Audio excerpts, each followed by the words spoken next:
हिजाब विवाद के बाद कर्नाटक में बजरंग दल के कार्यकर्ता हर्ष की हत्या ने राजनीतिक रंग ले लिया है। कर्नाटक सरकार के मंत्री और शिवमोगा के विधायक के.एस. ईश्वरप्पा ने खुलकर कहा है कि इस हत्या के पीछे मुस्लिम गुंडे जिम्मेदार हैं।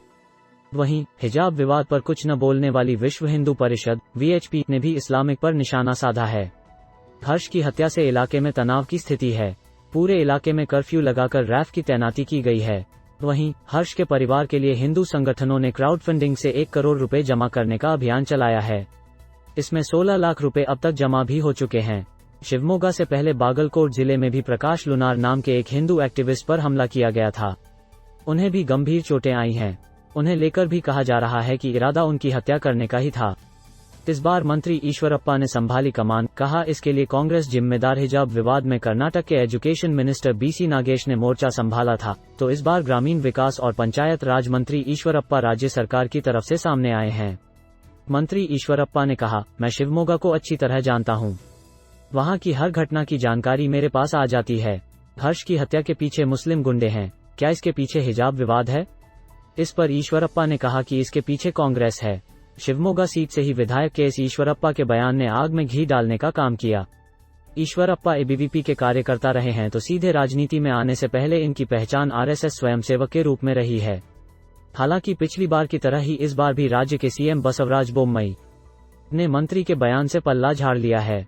ईश्वरप्पा से यह पूछे जाने पर कि आपके बयान पर आपके ही मुख्यमंत्री ने कोई प्रतिक्रिया नहीं दी है, उन्होंने कहा, मुख्यमंत्री अपना काम कर रहे हैं, जांच के बाद सारी बात सामने आ ही जाएंगी। हिजाब पर चुप्पी के बाद हत्या पर वीएचपी ने साधा निशाना। हिजाब मामले में खुलकर वीएचपी ने बयान नहीं दिया था, लेकिन बजरंग दल के कार्यकर्ता की हत्या के बाद वीएचपी ने इस्लामिक कट्टरपंथियों पर जमकर निशाना साधा है।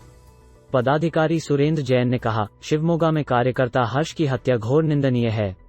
यह नतीजा इस्लामिक कट्टरपंथी नेताओं द्वारा रोजाना मुस्लिम समाज के भीतर फैलाए जहर का है। यह जहर कभी सीएए, कभी हिजाब और कभी नमाज के नाम पर फैलाया जा रहा है। सिमी का दूसरा संस्करण पीएफआई खुलेआम काम कर रहा है। अगर ऐसी घटनाओं का प्रतिरोध शुरू हो गया तो देश मुश्किल में पड़ जाएगा। वीएचपी के प्रवक्ता विनोद बंसल ने सवाल उठाया, इस्लामिक जिहादियों के हत्थे अभी और कितने लोग चढ़ेंगे? हर्ष को पहले भी धमकियां मिली, प्रशासन को इसके बारे में जानकारी दी गई, लेकिन कुछ नहीं हुआ। एक के बाद एक संपूर्ण देश में हिंदू युवाओं की हत्या हो रही है।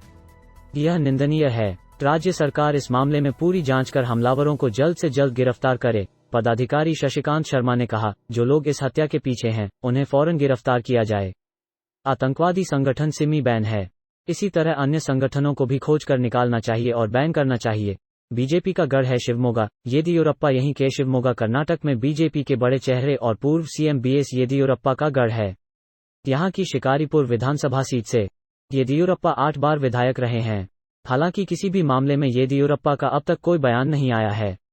स्थानीय पत्रकार शिव कुमार ने बताया, शिवमोगा में हिंदूवादी संगठन काफी एक्टिव हैं। इसे बीजेपी का गढ़ भी कहा जाता है।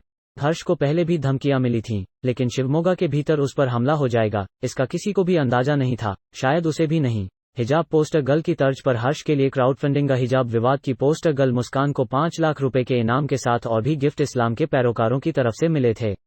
वहीं अब हिंदूवादी संगठनों ने इसी तर्ज पर हर्ष के लिए लोगों से चंदा देने की अपील की है।